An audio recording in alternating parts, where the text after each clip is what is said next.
What's up guys? In today's video, you're going to learn how to make a moving part in Roblox Studio. Let that sink in and let's get started. Alright, first thing you're going to do is you're going to go to the Home tab at the top of the screen and you're going to insert a part into Roblox Studio. Once you got your part, select it and then click View and then click the Explorer button.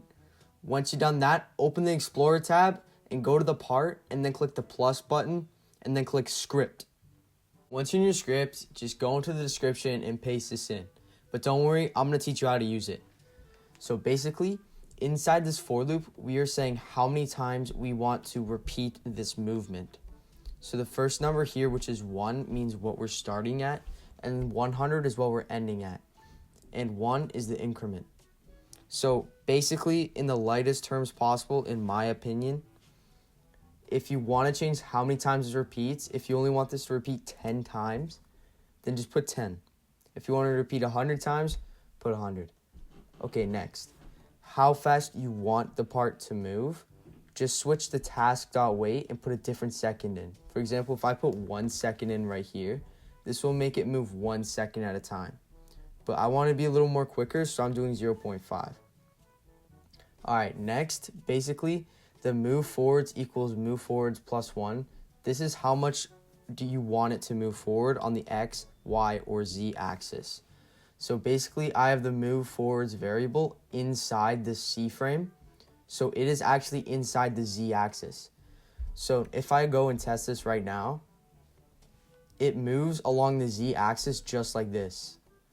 But if I wanted it to move on the Y axis, I just take this, copy it, put 0 in its place, and then move this variable to any position I want. So if I put in the first one, it would be the x-axis. Second one, it would be the y-axis. And then the third one, it would be the z-axis. So if I put it in the middle, that means this is going to be moving up now, just like this.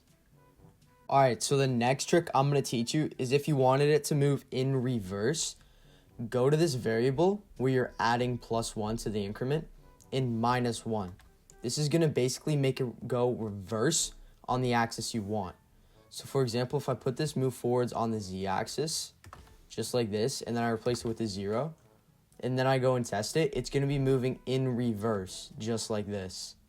Honestly ridiculous how much you can do with this in Roblox Studio because so many other games use this method for moving parts without animation.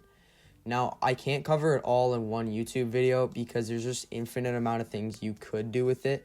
However, I do have a lot of other videos on my channel that can definitely help you out. Thank you guys for watching this video, and if you made it all the way through, please leave a like and subscribe down below. It's going to really help me grow this channel and teach more people how to script.